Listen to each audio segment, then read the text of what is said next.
Hey guys, and welcome to another How to Crucible. And today we're going to be talking about Enigma's Draw. It's a sidearm. It's from the Future War Cult. So if you're not a Future War Cult fan or you don't pledge to the Future War Cult, you probably don't have this gun. And, it's understandable. It's understandable.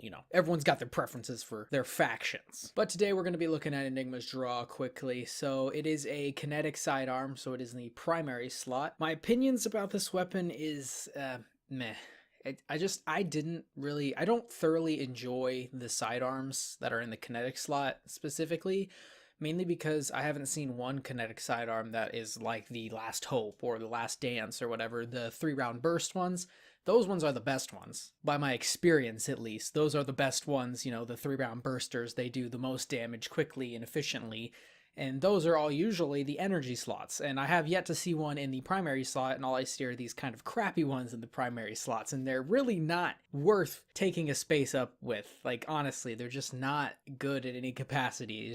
It doesn't really fit with the meta of the Crucible right now, and it's just, they're kind of not great. But let's go ahead and take a look at the stats. So for the impact, it says it's pretty good. I mean, I guess it is pretty good for a sidearm, but I didn't thoroughly enjoy it, but, it does do what it does, I guess. I don't know. Range is all right. It's not too bad. It does damage from where it needs to be, so that's always a good thing. Stability and handling, it's all right. It's not really hard to control. It's not really easy to control, it's just in that middle, You just have to kind of feel it out when you use the weapon. Then moving on to reload speed, it's slow. It's not great. It definitely is not great. It's kind of slow, not gonna lie. It does 260 rounds per minute and holds 13 bullets in the magazine. So let's go ahead and take a look at the perks. So the perks really, you're seeing the perks that I've been using or that I've kind of figured out using. I don't know if it's the right combo. I used a couple different combos on this because, I've been roasted a couple times for not using the right combos or the right perks. So I have been switching that up constantly to see which one's better and which one runs more efficiently, and this one kind of ran more efficiently for me, at least. It's just, I don't know, that they're all right perks. They'd be an all right perk on any other weapon. Accurized rounds is good. It increases your range, so your damage drop off. It's quite nice.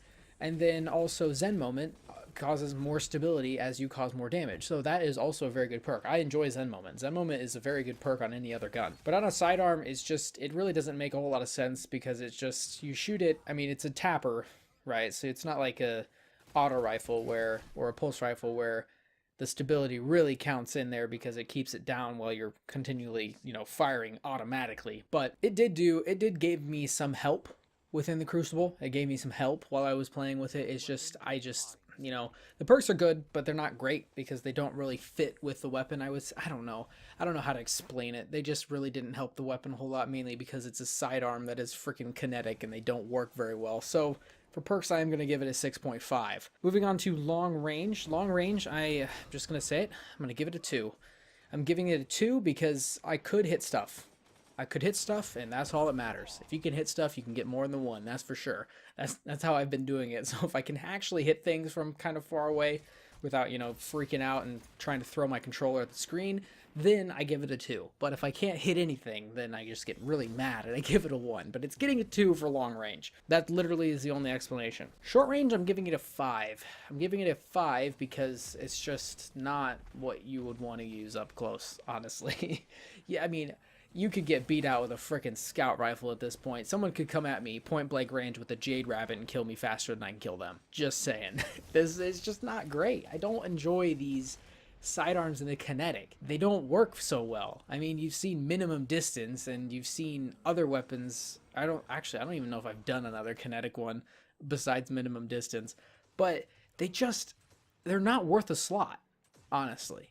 They really aren't. There are so many better guns in the primary slot, especially you have Anti-Ope D is the main one that fits into that category, but then you have a whole lot of other weapons that fit into that category. You have scout rifles, you have auto rifles, you have pulse rifles, you have so many other weapons you can fit in that slot, and then you choose this. It's just, it's gross. It's gross, but for short range, it's going to get a 5 because I killed people.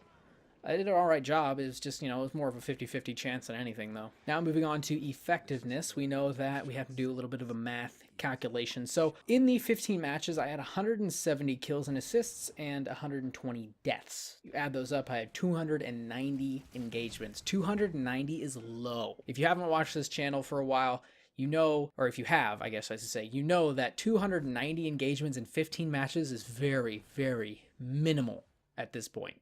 There's not a whole lot of interaction with other players in 15 matches. So it was a little slow using this weapon, mainly due to the fact that I was having to carefully pick out my engagements so that I wouldn't get slaughtered by the Graviton Lance. That was probably the main issue that I was running there. But let's go ahead and slap our equation up on the screen. All we have to do is take our 170, which is our kills and assists. We're going to divide that by the 290, which is the total. Going to multiply it by 100, and we're going to get an effectiveness of a 5.8. Now, I've said before, effectiveness that is in the 5.8 or the 5s is not good. It's really not good. Now moving on to overall rating, all we have to do is add up all the perks, the long range, the short range, and the effectiveness. We add that up, divide by 4 to get the average, and the overall rating comes out to be a 4.8. Now the entire score for the weapon is going to be a 24.1, and a 24.1 is very low. It's very low. It's not great. It's not even 25. Not even half point. It's not even a halfway mark. It's below that. So obviously, I'm not going to recommend it to you. But let's go ahead and talk about the ranking system first. So if you haven't seen this channel or haven't watched any of the videos, I rank these weapons. So I take that final score that I just got, the 24.1, and then I put that against all the other sidearms that I've done. So all the energy and kinetic ones that I've done. I rank it against those, and then I take it against every single weapon I've ranked so far. So every weapon that's already in my list so far, it gets ranked against there, and we see where it stacks up against all the other weapons. So for sidearms, we are going to put this weapon in at 5th. It is going in at 5th. It's underneath Last Hope, 18 Kelvins, the Rattler, and Urchin 3SI, all 4 of which are energy. So I mean, like I said in the beginning of the video, the energy ones seem to do a lot better. Oh wait, no, 18 Kelvins isn't. Is it? Yes, it is. It's 100% energy. Never mind. I'm losing my mind here. But yeah, it's going to come in at 5th at the 24.1 underneath all of the other ones. I mean, it actually, the next one up is a 28.3, so it really wasn't even kind of close to those top ones either. I don't know what the bottom one is. I didn't write it down, but yeah, it's 5th. Moving on to the entire list, obviously, Enigma's draw is going to be kind of down there with a 24.1. So with the 24.1, it is at 58th. I believe we're almost at 68 or 66, 68 to 66 weapons, somewhere in between there. So yeah, it's kind of far down the list. It's not very high, that's for sure. But it is underneath Red Mamba, Imminent Storm, Showrunner, and the Einstein D and those weapons. So that is going to be it for the video. Using this weapon, I wouldn't use it. I would use something else in that primary slot. There are a lot of better weapons out there that you can use in the Crucible to use, like, you know, in the Crucible that are actually going to give you some sort of competition against Graviton Lance. A lot of the times I was going up against Graviton Lance, or I was going up against, you know, the Mida or Uriel's Gift, or something that was actually very, very good at range, of which I didn't have. I had to get close, and so a lot of the times I was getting melted before I even got there, and so that's why I had a KD of very, very low. I didn't even tell you the KD because I don't want to. I really don't. It was bad. That's all I'm going to say. But I really did have a whole lot of trouble trying to get to people like that, so I would go ahead and choose a weapon that is going to help you in the long-range category if you're not going to be running Graviton Lance. Or if you are running Graviton Lance, I would, again, probably choose something that does have range in case you run out of ammo with Graviton Lance if you're a beast, or you just decide that you're going to run with the primary weapon instead of Graviton Lance. I don't know. But yeah, I wouldn't use it. So thank you guys for watching this video. Hope you guys enjoyed. If you did, go ahead and hit the like button. If you'd like to see more content from me, go ahead and hit the subscribe button. Check out the channel, and I'll see you later.